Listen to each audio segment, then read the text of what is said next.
প্রিয় সুধী, সবাইকে মুজিবের শুভেচ্ছা। এটি বিজয়ের মাস। আর মাত্র দুদিন পরে 16ই ডিসেম্বর বাংলাদেশের মহান মুক্তিযুদ্ধের 54 বছর। এই 54 বছরে যারা এই বাংলাদেশটাকে গ্রাস করতে চেয়েছিল, যারা এই বাংলাদেশটাকে মিনি পাকিস্তান বানাতে চেয়েছিল, যেই বাংলাদেশটাকে যারা অসাম্প্রদায়িক চেতনা থেকে একটি সাম্প্রদায়িক মৌলবাদী রাষ্ট্র করার চেষ্টা করেছিল, রাষ্ট্রের টাকায় গত 54 বছরে মানুষের জাকাতের টাকায়, ফেতরার টাকায়, কোরবানির পশুর চামড়ার টাকায় যাদেরকে আপনারা লালন পালন করেছেন, তারা আজ পশু হয়ে, কোরবানির পশুর চামড়ার পয়সা খেয়ে যারা বড় হয়েছে, তারা আজকে পশু হয়ে আমাদের স্বাধীনতার পতাকাকে খামছে ধরেছে, আমাদের অসাম্প্রদায়িক চেতনাকে খামছে ধরেছে এবং আমাদের এই অসাম্প্রদায়িক চেতনার বাংলাদেশকে হাজার হাজার বছর থেকে চলে আসা আমাদের যে জারি গান, আমাদের সারি গান, আমাদের মুর্শিদি, মারপতি, রামপ্রসাদী, কীর্তন, নজরুল, রবীন্দ্রনাথ, আমাদের যে গানের ধারা, সেটাকে তারা বাউলদেরকে আক্রমণ করা শুরু করেছে। তারা মাজার ভাঙা শুরু করেছে। তারা বাংলাদেশের জন্মের সাথে যে দলটির নাম ওতপ্রোতভাবে জড়িত, যে দলটি না হলে বাংলাদেশ নামক স্বাধীন রাষ্ট্রটি হতো না, যে ব্যক্তির জন্ম না হলে এই স্বাধীন বাংলাদেশ হতো কিনা সন্দেহ, সেই ব্যক্তিকে, সেই দেশকে, সেই কনসেপ্টকে বারে বারে আঘাত করার চেষ্টা করছে। আপনারা জানেন, গতকাল হাদি, তার নামের আগে কিন্তু আরেকটি শব্দ যোগ হয়, সেটি ওসমান নয়, আরেকটি শব্দ যেটি বলে তিনি মিডিয়াতে প্রচার পেয়েছিলেন, সেই যেটা সিরে ফেলতে চেয়েছিলেন আর কি। আমরা তো সেগুলো বলতে পারি না। সেই হাদি, সেই সিরে ফেলা হাদি নিজেই সিরে গেছেন। এখন এই হাদিকে হত্যা করলো কারা? আমরা কিন্তু অর্থটা খোঁজার চেষ্টা করছি। বিএনপির যুগ্ম মহাসচিব রুহুল কবির রিজভী, নাকি জয়েন্ট সেক্রেটারি রুহুল কবির রিজভী, তিনি বলেছেন যে পুলিশরা তাকে বলেছে যিনি হত্যাকাণ্ডের সাথে সরাসরি জড়িত ছিলেন, শুটার ছিলেন, তিনি শিবিরের রাজনীতির সাথে জড়িত। তো এটা তো বিচিত্র কিছু না। আবরারকে হত্যা করেছে, ছাত্রলীগের উপরে দোষ এসছে। পরবর্তী দেখা গেছে যে আবরার হত্যাকারী যেগুলো ছিল, এগুলো সব এখন ছাত্র শিবিরের নেতা হয়ে গেছে। তার মানে বিভিন্ন দলে থেকে তারা সন্ত্রাসী, চাঁদাবাজি, লুণ্ঠন এবং দর্শন, এই রকম কর্মকাণ্ডের সাথে জড়িত ছিল বছরের পর বছর। যখন সুযোগ এসছে তখন মুখ থেকে মাস্কটা খুলে তার আত্মপরিচয় দিয়েছে। তো এখন এই যে জামাত শিবিরের যে ছেলেটি এই ওসমান হাদিকে হত্যা করলো, তিনি এখন নির্দ্বিধায় ছাত্রলীগ হয়ে যাবেন। কেন হয়ে যাবেন? কারণ এখন তো ছাত্রলীগের গায়ে কালিমা লেপন করতে হবে। তারাই বলছে ছাত্রলীগ নেই, আওয়ামী লীগ নেই, তাহলে আসলো কোত্থেকে? তারা আছে তাহলে তাদের বাসায় না? এই হাদি কিন্তু মারা গেছে, হাদি কিন্তু জীবিত নেই। কিন্তু হাদিকে মৃত্যু ঘোষণা করা হবে 16ই ডিসেম্বর। কেন জানেন তো সেটা? এটা দিয়ে আপনারা প্রমাণটা পাবেন এই কারণে যে এই সাম্প্রদায়িক গোষ্ঠী ছোট ছোট দোকান তৈরি করছে। এই জামাতে ইসলামী গত 30-40 বছর থেকে ছোট ছোট দোকান তৈরি করছে। এই দোকানগুলো দেখলে কোনোটা মুদির দোকান, কোনোটা শুটকি দোকান, কোনোটা আতরের দোকান, কোনোটা জায়নামাজের দোকান, কোনোটা বোরকার দোকান, কিন্তু এই দোকানগুলা নাম ভিন্ন ভিন্ন হলেও মালিকানা কিন্তু একটি। সেটা হলো বাংলাদেশের সাম্প্রদায়িক গোষ্ঠী, স্বাধীনতা বিরোধী গোষ্ঠী জামাতে ইসলামী। তারা 1971 সালে যখন মহান মুক্তিযুদ্ধ শুরু হয়, মহান মুক্তিযুদ্ধে জামাতে ইসলামের যে ছাত্র সংগঠনটি ছিল, তার নাম ছিল ইসলামী ছাত্র সংঘ। সেই ছাত্র সংঘ 3টি দল গঠন করেছিল: আল-বদর, রাজাকার এবং আল শামস। এই 3টি বাহিনীর বিভিন্ন দল, কোনোটা রাজাকারের প্রধান ছিল নিজামী, আল-বদরের প্রধান ছিল মুজাহিদ। এইভাবে এক একজন জামাতের নেতা এক একটার প্রধান হয়েছে এবং তারা ঢাকা বিশ্ববিদ্যালয়ের শিক্ষকদেরকে ধরে ধরে নিয়ে রায়ের বাজার বধ্যভূমিতে গুলি করে হত্যা করেছে, ব্যায়নেট দিয়ে খুঁচিয়ে হত্যা করেছে, অনেককে হাত পা বেঁধে হত্যা করা হয়েছে। 1971 সালের মহান মুক্তিযুদ্ধের পর রায়ের বাজার বধ্যভূমিতে শত শত লাশ, গলিত লাশ, অর্ধগলিত লাশ এবং তাজা লাশ পাওয়া গিয়েছিল। তাদের স্ত্রীরা, তাদের পুত্ররা, সন্তানরা যারা জীবিত ছিল, যারা দেখেছে, ধরে নিতে কারা কারা এসেছিল, তারা কিন্তু সাক্ষী দিয়ে বলেছে। তার মানে তাদের কেউই কিন্তু রাজাকার ছাড়া আর কেউ ছিল না। আল-বদর ছিল, রাজাকার ছিল, আল শাম ছিল, আর কেউ না।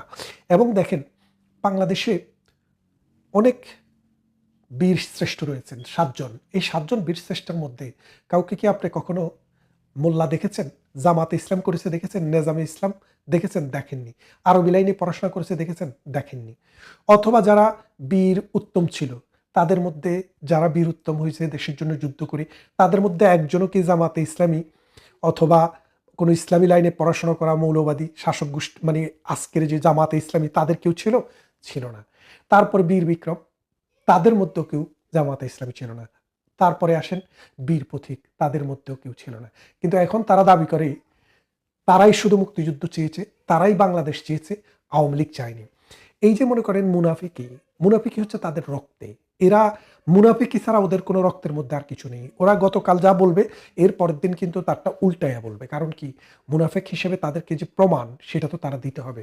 1971 সালের পর এই দেশে কিন্তু তারা রাজাকারি ছেড়ে যখন এই দেশ স্বাধীন হয়, যখন এই বিভিন্নভাবে পালিয়ে থেকে আস্তে আস্তে যখন সমাজে আসে, তখন আমরা দেখলাম তারা বলে যে না, আমরা তো স্বাধীনতার সপক্ষের। সেদিন মীর কাসেমের ছেলে বলল, আমার বাবা মানে তার বাবা তাকে বলেছে যে আমরা স্বাধীনতা বিরোধী ছিলাম এই কারণে, আমরা মনে করি না এই বাংলাদেশ মনে হয় মুসলিম দেশ হিসেবে টিকে যাবে। আমরা যদি জানতাম যে আজকের মতো বাংলাদেশ মুসলিম দেশ হিসেবে টিকে যাব, অর্থাৎ তারা যদি জানতো, তাহলে তারা কিন্তু পাকিস্তানের পক্ষে থাকতো না, বাংলাদেশের পক্ষে থাকতো। তার মানে তাদের আত্ম উপলব্ধির এই জায়গাটি তারা বলে, কিন্তু সত্যিকার অর্থে এখনো তারা বলছে 54 বছরের প্রতিশোধ নিতে হবে। 54 বছরের প্রতিশোধ নিতে হবে কে বলছে? জামাতের নমিনেটেড এমপি প্রার্থী। তাহলে আপনারা বোঝেন 54 বছর আগে কি হয়েছিল। তার মানে তাদের সাথে যে যুদ্ধ হয়েছিল সেই যুদ্ধটি বাংলাদেশের যুদ্ধ হয়েছিল। এখন তারা বাংলাদেশ চায় না, সার্ক কার্যকর। এখন তারা ভারতকে বাদ দিয়ে পাকিস্তানের সাথে একটি কনফেডারেশন করতে চাচ্ছে, একটা নতুন ধরনের একটা অ্যালাইনমেন্ট করতে চাচ্ছে। কেন? কারণ পাকিস্তান তো মৌলবাদী উৎপাদন করে, জঙ্গি উৎপাদন করে। এই জঙ্গি এবং মৌলবাদীদেরকে যদি পাকিস্তান থেকে বাপদারাটাকে যদি তারা জিয়াইয়ে রাখতে না পারে, তাদের রাজনীতিতে কিন্তু আর কোনো সম্বল নেই। 71 আমাদের, জারিগান আমাদের, সারিগান আমাদের, রবীন্দ্রনাথ, নজরুল, জীবনানন্দ, এরা সবাই আমাদের, গোলাম মোস্তফা আমাদের, সবাই আমাদের। কেন আমাদের? কারণ এরা এই বাংলাকে, এই বাংলার মানুষকে, সংস্কৃতিকে, সাহিত্যকে, ইতিহাসকে ভালোবেসেছে, মানুষের জীবনকে উন্নত করতে কাজ করেছে এবং কাজ করবে। আর জামাতে ইসলাম শুধু নিজে ছাড়া আর কাউকে বোঝে না। আপনি দেখেন, আওয়ামী লীগের কোনো নেতা যদি একটি ব্যাংক তৈরি করে, সেখানে কিন্তু পাড়া প্রতিবেশী এলাকার ছেলেবেলে, শিবির হোক, বিএনপি হোক, আওয়ামী লীগ হোক, তারা চাকরি পাবে। কিন্তু জামাত শিবিরের কোনো প্রতিষ্ঠানে জামাত ছাড়া পিয়নের চাকরিও হয় না। তার মানে হচ্ছে জামাতকেই তারা আলাদা একটা ধর্ম মনে করে। আর আমরা যারা মুসলমান, তাদের জন্য জামাত করা হারাম। কারা বলেছেন? 1200 আউলিয়া, অলি, দেওবন্দ, যাদের হাত ধরে এই ভারতবর্ষে ইসলাম এসছে, তারা বলেছে, আমি তো বলিনি। আপনি দেখেন, আপনি বাংলাদেশের এই হাটাজারিতে যান, তারা বলছে। এবং হাত পাকা নিয়ে যিনি মাওলানা ওয়াজ করেন, এখন জামাতের লগে লিঙ্ক করার চেষ্টা করছেন, তিনি বলেছেন পৃথিবীতে এই দেশে যদি কোনো কমিউনিস্ট পার্টিও, ইসলাম বিরোধী কোনো শক্তিও যদি এদেশের ক্ষমতায় আসে, তারপরেও ইসলাম বেঁচে থাকবে, আশা থাকবে। কিন্তু জামাতে ইসলামী যদি ক্ষমতা আসে, তাইলে ইসলাম বেঁচে থাকার আর কোনো আশাই থাকে না। তাইলে দেখেন, এই দেশটাকে ধ্বংস করা, ইসলামকে ধ্বংস করা, মানুষের যে রীতি নীতি, হাজার বছরের সাংস্কৃতিক ধারাবাহিকতা, সেটাকে ধ্বংস করার জন্যই কিন্তু জামাত শিবির উঠে পড়ে লেগেছে। এই আমাদের 16ই ডিসেম্বর, এই 16ই ডিসেম্বর যে হাদিকে হত্যা করেছে বিএনপির, জামাতের লোকেরা, বিএনপির লোক না, সরি, কারণ বিএনপির নামে নাম দেওয়া হয়েছে, কিন্তু বিএনপির নেতারা বলছে, পুলিশ তাদেরকে বলেছে, আমি তো নাম দিয়ে বললাম, রিজভি বলেছে যে যে হত্যাকারী শুটার যাকে পাওয়া গেছে, সে ওই তার সাথেই ছিল, হাদির সাথেই ছিল। কি ফাটাইয়া ফেলতে বলছে না, সেটা ফাটাইয়া দিছে সে। সে হাদিকে গুলি করছে। গুলি করা এটা ধরাও পড়েছে সিসিটিভি ক্যামেরায়। এবং আপনারা বোঝেন, আওয়ামী লীগ তো একটা জায়গা যেটাকে আপনারা পাইছেন যে দোষ হইলে ওখানে দিতে পারবেন, দিতেই থাকেন। কিন্তু বাংলাদেশের মানুষ এত বোকা না, বাংলাদেশের মানুষ বোঝে। আর আওয়ামী লীগ যদি মনে করেন যে এত শক্তিশালী, তাইলে ভয়ে আরো একটু নত হন। সময় আসছে, একে একে আপনাদের সবাইকে ধরা হবে, গুলি করে নয়, আইনের আশ্রয় নিয়ে আসা হবে। সেদিন হয়তো দূরে আছে, একটু দূরে, খুব বেশি দূরে না। এদেশের মানুষ মুক্তিযুদ্ধের সময়ও বহু কষ্ট করছে, বহু শ্রম দিয়েছে। বেশিরভাগ শ্রম দেওয়া, কষ্ট করা মানুষরা ছিল মুক্তিযুদ্ধের সপক্ষের, স্বাধীনতার সপক্ষের আওয়ামী লীগের মানুষ। কারণ আওয়ামী লীগের নেতৃত্বেই এই মুক্তিযুদ্ধটি হয়েছে। মাঠে মুক্তিযুদ্ধ যখন হয়, আর্মিরা মুক্তিযোদ্ধাদের ট্রেনিং দিয়েছে এবং যুদ্ধ করেছে, কিন্তু এটার পরিচালনার ভার, রাষ্ট্র পরিচালনার ভারের মতো আওয়ামী লীগের হাতেই ছিল। সুতরাং এই আওয়ামী লীগের নেতৃত্বে যে মুক্তিযুদ্ধ হয়েছে, সেই মুক্তিযুদ্ধের আজকে 54 বছর। এই 54 বছরের বিজয় দিবস আমরা এবার করতে পারছি না। আপনারা বিজয় দিবসের ডিসেম্বরের 1 তারিখ থেকে আপনারা দেখতেন রেডিওতে বিজয়ের গান, এখন আর বিজয়ের গান নেই। এখন কাদের গান? পাকিস্তানিদের গান, হাদিদের গান। কি গান এগুলা? ওই যে টাকলা, আরেকটা আছে না, টাকলার গান। এদের কি গান আপনারা বুঝছেন তো? যে বলছে যে 11টা মানুষ একটা বল নিয়ে কি খেলে এটা আমার বুঝে আসে না, তার বুঝে আসে না। পৃথিবীর কোটি কোটি মানুষের বুঝে আসে, কিন্তু তার বুঝে আসে না। কারণ তার বুঝে আসবে কোত্থেকে? সে তো মৌলবাদী চক্রের, মৌলবাদীদের বীজে জন্ম। সুতরাং তার চিন্তায় তো ওই 1400 বছরেরও পুরনো আইএম জাহেলিয়াতের মানচিত্রটা বসে আছে। সে তো আর এই 1400 বছর পরের দুনিয়াতে নেই, সে এখনো আজীব দুনিয়াতে আছে। আসুন, এই মুক্তিযুদ্ধের এই বিজয়ের মাস আমাদের ডিসেম্বর, এই ডিসেম্বরে প্রত্যেকটা ছাত্রলীগ, যুবলীগ, আওয়ামী লীগ, প্রগতিশীল মুক্তিযুদ্ধের পক্ষের মানুষের প্রতি অনুরোধ থাকবে, আপনারা আপনাদের ফেসবুকে, আপনাদের ওয়ালে, আপনাদের জীবনে ব্যক্তিগতভাবে সন্তানদের সাথে মুক্তিযুদ্ধের ইতিহাস শেয়ার করুন, মুক্তিযুদ্ধের একটি গান শুনুন, মুক্তিযুদ্ধের একটি সিনেমা দেখুন এবং এই মুক্তিযুদ্ধকে আমাদের চিন্তায় এবং চেতনায় লালন করুন। এই দেশ মুক্তিযোদ্ধাদের দেশ, এই দেশ অসাম্প্রদায়িক মানুষের দেশ। আজকে একটা শকুন এসে আপনার গাছের ঢালে বসছে, এই শকুন চিরদিন থাকবে না। এই শকুনকে তাড়ানোর ব্যবস্থা আমরাই করব। আরেকটি মুক্তিযুদ্ধ হবে, সেই মুক্তিযুদ্ধটি আপনারা যারা শরিক হতে চান, আপনাদের জীবদ্দশায় সেই সুযোগ হয়তো আপনাদের কাছে আসবে। এই যুদ্ধ মানে অস্ত্র দিয়ে হবে না, নীতি, নৈতিকতা, আদর্শ এবং সংগ্রামটা হবে আদর্শিক এবং রাজনৈতিক। সেই সংগ্রামের জন্য আপনাদের সবাইকে প্রস্তুতি নেওয়ার আহ্বান জানিয়ে আবারও বিজয়ের শুভেচ্ছা জানিয়ে, প্রিয় সুধী, প্রীতি ও শুভেচ্ছা। আজ 14ই ডিসেম্বর 1971 সালের এই দিনে রাজাকার, আল বদর, আল শামস, নেজামে ইসলামী, শান্তি কমিটি এবং জামাতে ইসলামী মিলে তারা যখন বুঝতে পেরেছিল যে বাংলাদেশ একটি স্বাধীন দেশে রূপান্তরিত হতে যাচ্ছে, ঠিক তার মাত্র 2 দিন আগে তারা এই জাতির শ্রেষ্ঠ সন্তান যাদেরকে দিয়ে একটি দেশ সামনের দিকে এগিয়ে যাওয়ার স্পিরিট পায়, আলো পায়, বুদ্ধি পায়, জ্ঞান পায়, যারা সাংবাদিক ছিল, কবি ছিল, লেখক ছিলেন, প্রফেসর ছিলেন অধ্যাপক, তাদেরকে নির্বিচারে রায়ের বাজারের বদ্ধভূমিতে হত্যা করে হাত পা বেঁধে ফেলে রাখা হয়। 1971 সালের 16 ডিসেম্বরের স্বাধীনতার পর হাজার হাজার মানুষ যখন সেখানে যায়, সেখানে গিয়ে কারো গলিত লাশ, কারো অর্ধগলিত লাশ, কারো তাজা লাশ, কারো চোখ নেই, কারো হাত নেই, কারো লাশ বস্তাবন্দি অবস্থায় পায়। সে বিভৎস ইতিহাস, সে বিভৎস স্মৃতি বাঙালিরা ভোলেনি এবং বলতে পারে না।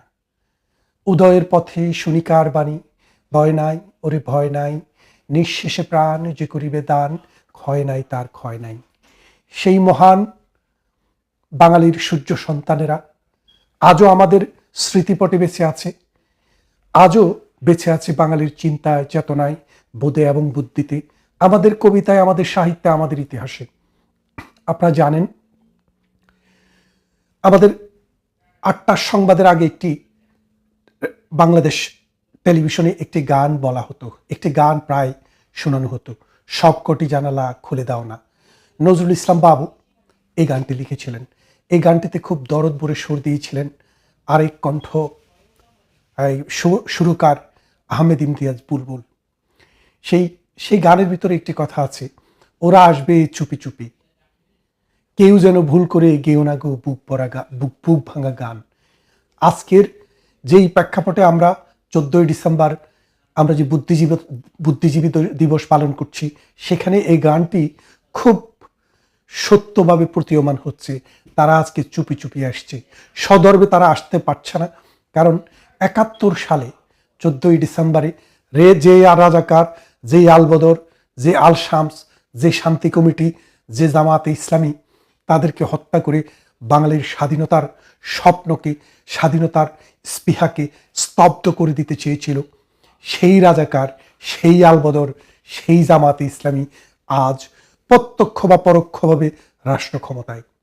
আগুন দিচ্ছে 32 নম্বরে, আগুন দিচ্ছে শহীদের ব্যাধিতে, আগুন দিচ্ছে শহীদ মিনারে, আগুন দিচ্ছে 71-এর বীর সৈনিকদের মুরালে।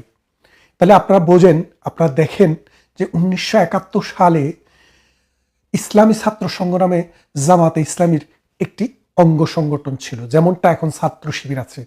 1971 সালে মহান মুক্তিযুদ্ধের পর 72 সালে আমাদের যে সংবিধান হয়, সেই সংবিধানে সুস্পষ্টভাবে বলা হয়েছিল যে ধর্মভিত্তিক রাজনীতি বাংলাদেশে আর করতে দেওয়া হবে না। যেই কোনো মানুষ রাজনীতি করতে পারবে, কিন্তু রাজনীতির ভিত্তিটা ধর্মভিত্তিক হবে না। কেন এই সিদ্ধান্তটা নেওয়া হয়েছিল আপনারা জানেন, যে এই পাক ভারত উপমহাদেশে ধর্ম নিয়ে বহু হানাহানি, বহু যুদ্ধ, বহু বিগ্রহ, বহু মানুষের দেশান্তর হয়েছে।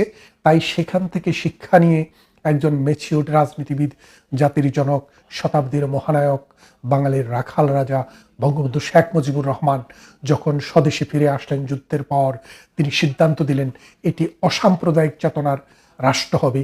হিন্দু, বৌদ্ধ, খ্রিস্টান, নৃগোষ্ঠী, ক্ষুদ্র নৃগোষ্ঠী এবং মুসলমান সবাই মিলে একটি রাষ্ট্রের অংশীদার হবে, সবাই মিলে শাসনতন্ত্রের অংশীদার হবে, সবাই মিলে শান্তিতে এক দেশে পাশাপাশি বসবাস করবে। কিন্তু সাম্প্রদায়িক শক্তি তা চায় না। সাম্প্রদায়িক শক্তি সব সময় চায় মানুষের মধ্যে বিভেদ তৈরি করতে।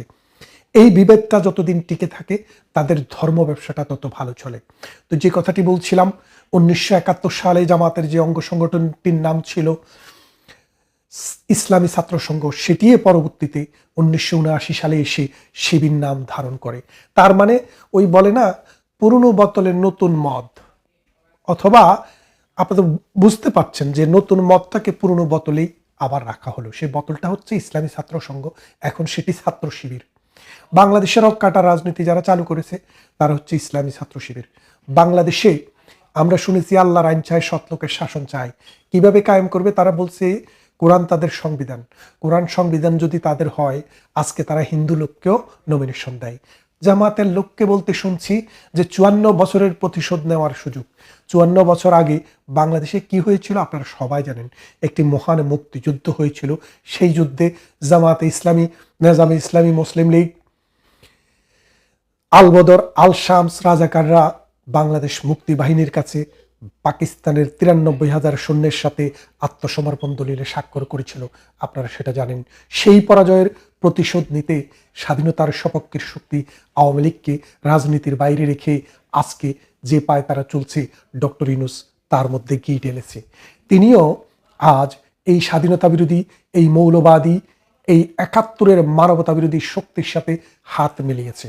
কিন্তু ভুলে গেলে চলবে না, আমরা যারা এখনো বাংলাদেশের মুক্তিযুদ্ধকে ভালোবাসি, বাংলাদেশকে ভালোবাসি, অসাম্প্রদায়িক চেতনাকে ভালোবাসি, যারা আমরা 1971-এর গানকে ভালোবাসি, কবিতা, গল্প, উপন্যাসকে ভালোবাসি, যারা মনে করি 3,000 বছরের সাধনায় বাঙালি 1971 সালে সশস্ত্র বিপ্লবের মাধ্যমে যেই স্বাধীনতাটি পেয়েছে, সেটিই বাঙালির স্বাধীনতা, সেটিই বাংলা ভাষাভাষী মানুষের প্রথম রাষ্ট্র, সেটিই বাঙালি ধারণ করে আছে এখনো বুকের অনেক গভীরে। এখন বাঙালির মুক্তির আকাশে কালো মেঘ, বাঙালির মুক্তির আকাশে আজ পুরনো শকুন। আমাদের পতাকা খামছে ধরছে আমাদের মানচিত্র, আমাদের সাহিত্য, আমাদের ইতিহাস, আমাদের ঐতিহ্যের প্রতি সেই পুরনো রাজাকার, আলবদররা, তাদের উত্তরসূরিরা আবার হানা দিয়েছে। আমরা জেগে উঠব কিসের মতো? ফিনিক্স পাখির মতো।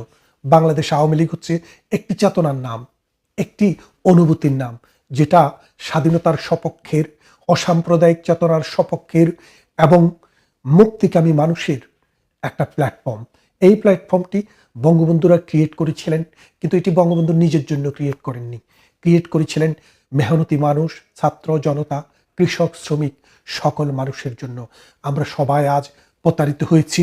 আমরা সবাই আজ এক নষ্ট তরুণ প্রজন্মের কাছে জিম্মি হয়ে আছি, যারা হুঙ্কার দেয়, যারা মানুষের বাড়িতে আগুন দেয়, যারা সন্ত্রাস করছে, যারা চাঁদাবাজি করছে, যারা একটাকে আপনার মগের মূল্য শুনেছেন, কিন্তু তারা এটাকে মবের মূল্যকে পরিণত করেছে। বিশ্ববিদ্যালয়ের ক্যান্টিনে ভাত খাইয়ে পিটিয়ে মানুষ হত্যা করছে। তারা মানুষকে ঘর থেকে উঠিয়ে নিয়ে এসছে। সন্ত্রাসী ধরা পড়লে, সেখান থেকে চাঁদাবাজ ধরা পড়লে তাদেরকে তুলে নিয়ে আসা হচ্ছে। গালি দিচ্ছে দেদারছে, বিশ্ববিদ্যালয়ে মনে হয় যেন গালির ডিগ্রি নিয়েছে। আসুন, এই মৌলবাদী, এই 71-এর পরাজিত শক্তি, এই মানবতার শত্রু, এই সারা পৃথিবীর যে জঙ্গি উৎপাদনকারী পাকিস্তানের বন্ধু, তাদেরকে আমরা আবার পরাজিত করার জন্য এই 14ই আগস্ট মহান শহীদ বুদ্ধিজীবী দিবসে আমরা এই প্রতিজ্ঞায় আবার বলিয়ান হই। বঙ্গবন্ধুর আদর্শ এবং মুক্তিযুদ্ধের চেতনাকে আমরা এই মাটিতে, এই দেশে, এই সমাজে আবার বাস্তবায়িত করব এবং 71-এর এই মহান মুক্তিযুদ্ধে 14ই ডিসেম্বর নয়, শুধু 71-এর 16ই ডিসেম্বর থেকে 26শে মার্চ থেকে 16ই ডিসেম্বর পর্যন্ত যত মানুষ জীবন দিয়েছে, সেই অগণিত প্রাণ, সেই অগণিত মানুষের প্রতি শ্রদ্ধা এবং ভালোবাসা, এবং যারা বিদায় নিয়েছেন তাদের বিদায় আত্মার মাগফিরাত কামনা করি। এখানেই শেষ করছি। কথা হবে অন্য কোনো ভিডিওতে, অন্য কোনো দিন। ভালো থাকবেন।